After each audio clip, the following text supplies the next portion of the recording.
Hello guys, very welcome back. So this is a video on the risk of legalizing the cannabis, right? So this article has been taken from 22nd August 2019 from the Hindu newspaper, right?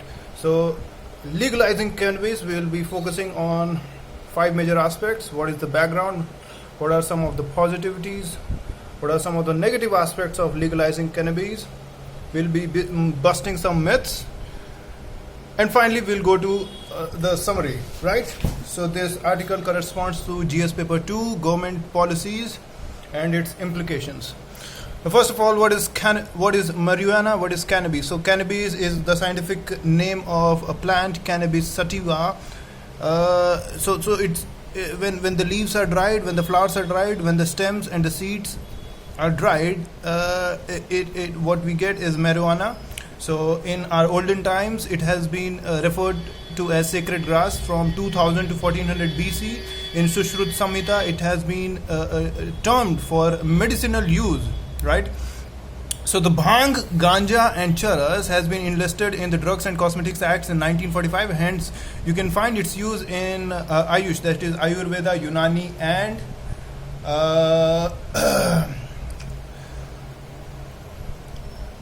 Siddhi. Okay, so while our constitution was framed, so liquor was mentioned that its toxic use, since it's toxic, its use should be regulated, but nowhere was marijuana mentioned. Hence, our constitutional forefathers had also told that it's not very toxic. Finally, if we come to where does it fall in laws? So NDPS, that is Narcotics, Drugs and Psychotropic Substances Act 1985, says that charas, ganja and cannabis is banned, but not the bhang, which is also one of the product of cannabis. Hence you'll find during Holi people use bhang, but they never use charas and ganja, right? So what are some of the positivities of legalizing cannabis? First, it's a good source of income for not just for the government, but also for the farmers. It will significantly lower the suicide. Secondly, it has the medicinal use. It can act as a raw material in industries. It's used in countries like USA, in South America, in Brazil, right? If people are currently consuming, if they are all together getting intoxicated, why not to get intoxicated using a cheap drug, right? So, but the thing is, lots of tobacco companies, lots of alcohol companies, lots of cigarette companies, they will lobby against this, the marijuana industry, right?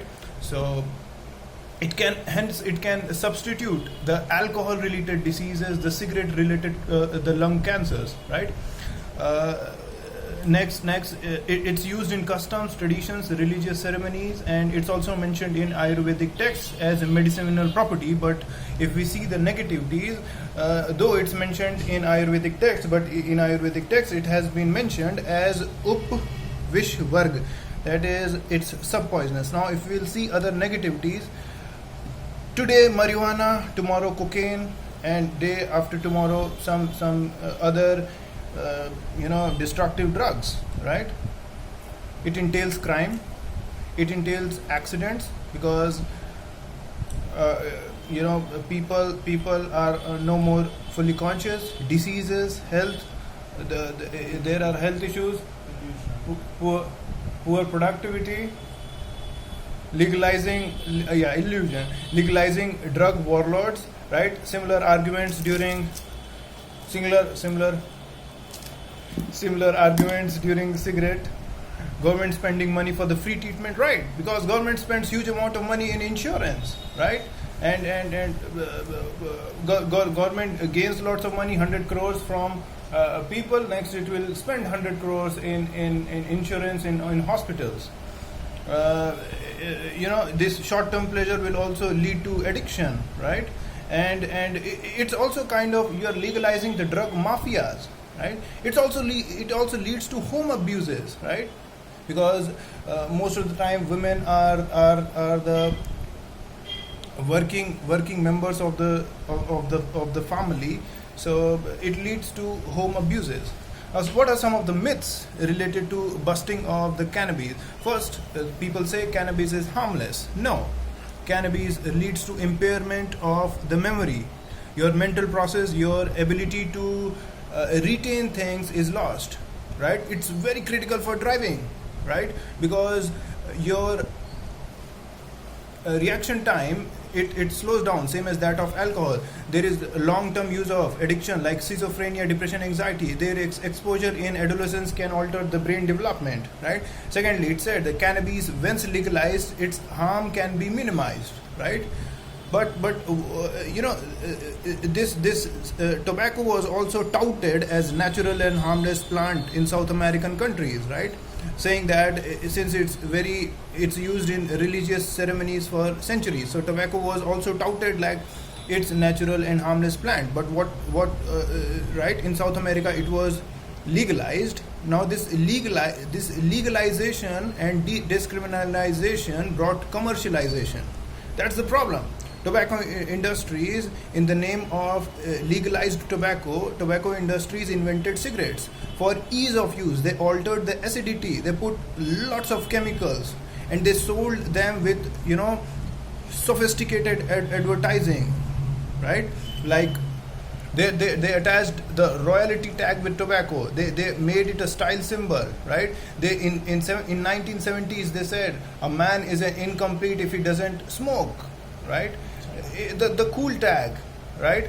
And they are yes, it has caused lots of improvement as far as the revenue of these companies in this tobacco industry is concerned. But what it has caused, morbidity and mortality associated with the tobacco and alcohol. The tobacco and alcohol related diseases are amongst the top 10 in global diseases burden. Where it started? It started with legalizing the tobacco, right? So the same argument is being used for the cannabis. Okay. Finally, if we go to the summary, what we can summarize here is that India must start some pilot project in different small territories, and it can also start some legislative models of decriminalization, right? To judge whether the cannabis is good, bad, right? So decriminalizing, but forbid commercializing. Even if the government has to decriminalize the cannabis, it has to ensure that decriminalizing doesn't lead to commercializing. The government has to keep tip of the toe so that tobacco company doesn't lobby, right?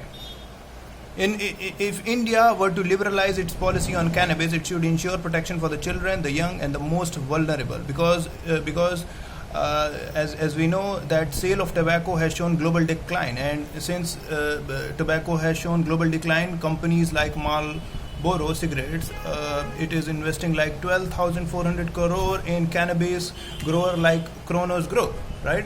So these companies, ITC apart from Marlboro cigarette, ITC is also investing a lot, right? So these companies target the young because it's a global, it's a established study that once young a person under 21 is involved in smoking, it's a lifelong customer for these companies, right?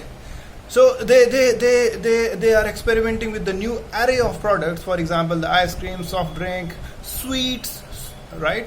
So and more often that not, these companies have deep pockets to influence. These companies have lobbyists, these companies have their own laboratories, these companies have experienced lawyers, right? So they lobby and they lure these young people and make them lifelong customers. So if in India, if government has to liberalize its policy on cannabis, it has to ensure the protection for children and the young and the most vulnerable.